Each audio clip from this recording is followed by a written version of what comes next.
Now, there's a lot of things changing in the real estate world, and quite frankly, we don't know how all of them are going to shake out. But here's one thing that I think buyers need to be aware of that is going to change probably mid-August, is what we're hearing right now. Right now, if I want to show you a house, I can go schedule a showing and I can meet you for the first time at that house. We can go look at the house. And if you don't like it, you don't like working with me, you can go do whatever you want.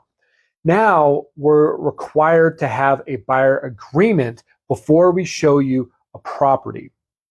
Now that buyer agreement can look a lot of different ways. The standard form that we have is actually a contract where the buyer would agree to work with me as a real estate agent. Now, I suspect, and what I'm probably going to do is say, look, this is for this one showing. You're going to work with me. If you want to write an offer, then I'm going to be the one that writes the offer for you.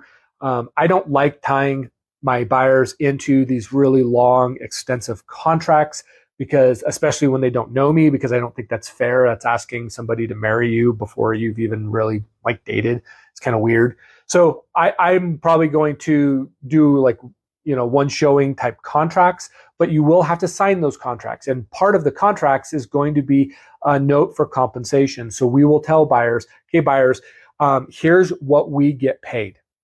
Now, this has always been the case here in Colorado, but usually the sellers pay for that buyer commission. And I think that's still going to be the case normally, but the buyers need to understand that if the sellers are unwilling to pay the buyer's agent, the buyers actually have to pay for that agent. So the buyers need to understand that they probably need to be a little bit more particular about what agent they use for a buyer's agent, because they may be paying them out of pocket.